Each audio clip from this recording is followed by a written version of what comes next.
You know what I like? I like when we have these debates on who the best player, who all this stuff is, all this stuff's going on. And then you get towards the end of the year, and the NHLPA releases its poll results.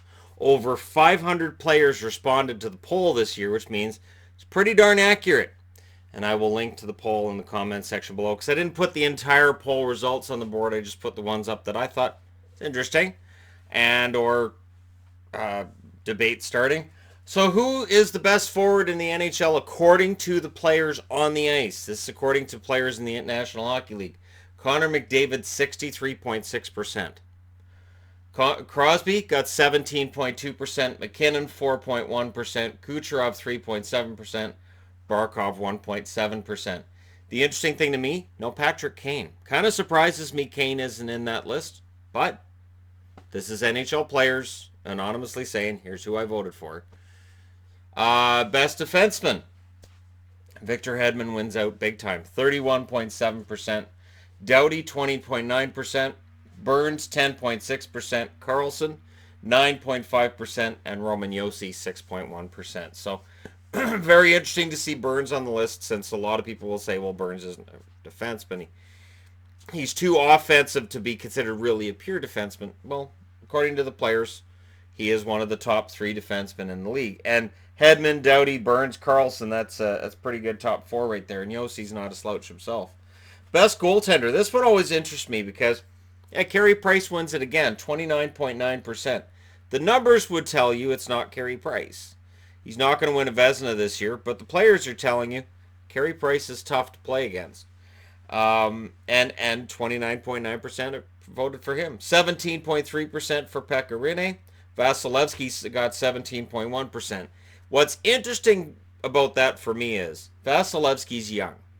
He's been in the league a very short period of time, and he's already getting a reputation as the best goalie in the league with the players. So that says something. Marc-Andre Fleury, 6.5%, and Bobrovsky, 4.8%.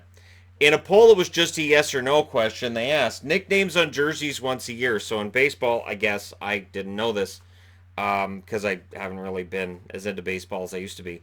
They allow players to have their nicknames on the back of their jerseys. On occasion, players 66.8% said, yeah, we should do that. Have our nicknames on the back. 9 times out of 10, a nickname in hockey is just your last name with a Y at the end. Or if you already have a Y at the end, they drop the Y.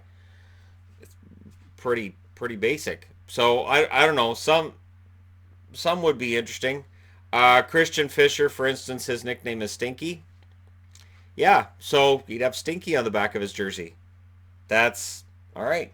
Best shot in the league. Anybody surprised it's Ovechkin? I am not. 50.2%. Shea Weber, 14.6%. Patrick Laine, 12.6%. Matthews, 8%. And Steven Stamkos, still there, 1.9% for him. Best trash talker. This one was interesting to me. Best trash talker. So these are guys whose chirps that players like. 21.3% said Marchand. Doughty gets 11.8% of the vote. Reeves, 5.5% of the vote. Giroux gets 4.8%. And Cousins, 3.3%. Then worst trash talker. So the guy who, when he talks, you're like, man, that's either that's over the line or, man, I wish he'd shut up. Number one, Marchand wins there as well. So it's kind of like best actor and worst actor, same thing. Marchand, 12.5%. Roussel, 5.5%. Subban, 5.1%. Cousins is on there again, 4.7%. And Brendan Lemieux, the newest Ranger, 3.5%. Or I guess one of the newest Rangers. Yeah, so that's interesting to me that Marchand tops both. It doesn't surprise me that Roussel's number 2 on the worst. Really what Antoine Roussel brings to Vancouver is that sandpaper they haven't had since Kessler and Burroughs left. And that can be both a good thing for the team and it can be a real bad thing for the team as well. It does cut both ways.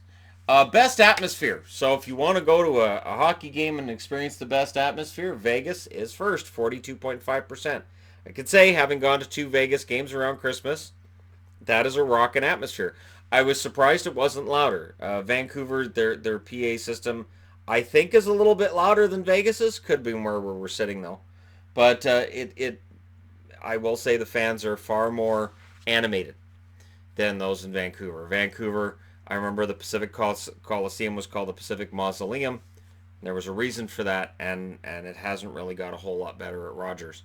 And I know there's Canuck fans are going to go, we celebrate only the goals. It seems like only when they score do we actually celebrate. The rest of the game, it's kind of, you just kind of sit on your hands. Montreal's next with 21.2%. Nashville 14.1%. Chicago 10.9%. Winnipeg 3.0%. I'm kind of surprised Boston's not on there. I'm also kind of surprised Philadelphia's not on there. But that's a pretty good list. And Montreal, Nashville, Chicago, Winnipeg, those are all arenas I need to be in. I need to go to games in those arenas at some point in time in my life. Best ice. So which arenas have the best ice surface? Montreal leads with 29.6%. Oilers come in second, 20.4%. Winnipeg, 11.4%. Minnesota, it's their ice, 8.5%. And Vegas, 4.8%. When it's really damn hot out and you can still get a good sheet of ice on the rink, that's a good crew. So Vegas definitely has that going for them, and yeah, it's a well done. The whole organization, the way they've got the whole thing working in Vegas is really impressive. Best mascot. I didn't use the logos here because the mascot's about the mascot themselves, right? Gritty, 69.4%. Yeah. Carlton the Bear in Toronto, 2.7%. UP, Montreal, 2.4%. Nasher in Nashville, 2.4%. And Victor E. Green, who I've said I don't know what it is. Anyways, Dallas's mascot, 1.8%. So maybe I owe him an apology. Underrated player. So going back to the players, underrated player is, of course, it's Barkov, 21.5%. Give the man an award so we can stop calling him underrated. Backstrom, 11.4% in Washington. Braden Point, 7.7%. Kuznetsov, 4.4%. Rantanen also has 4.4%. Most difficult player to play against. So again, this is from National Hockey League players themselves. Connor McDavid, 30.9%.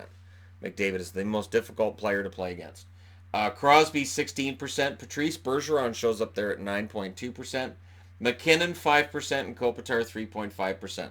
They also asked which player would you most want to build a franchise around, and McDavid wins that one, going away with Crosby in second as well, and I believe Matthews was third in that one. Again, I'll link to the poll in the description below this video. Funniest player. The funniest player in the NHL is Keith Yandel, apparently at 12.1% voted for him. Doughty 7.8%, Bufflin 3.2%. Brent Burns 2.8%, and Dan Girardi 2.5%. And yeah, there were a bunch of other things that were asked as well, which I thought, that's interesting, but not. I'm going to put it on the board. I could have done 2 boards of this, but I thought I'm just going to leave it at just the basics. Let me know what you guys think in the comment section below. Which result surprises you, which result doesn't. And again, this is from the guys in the National Hockey League themselves, so we can't really dispute this. So for Montreal fans, there you go. Carey Price, best goalie in the league according to the players. So you've got that. And if you're a Victor Hedman fan, he's the best defenseman according to the players. It's very interesting to see who they vote on, and just how there's nothing unanimous about any of it, but just the leads these guys have at those positions. It's impressive. Let me know your thoughts as always. Don't forget to hit like and subscribe, and I'll talk to you again soon.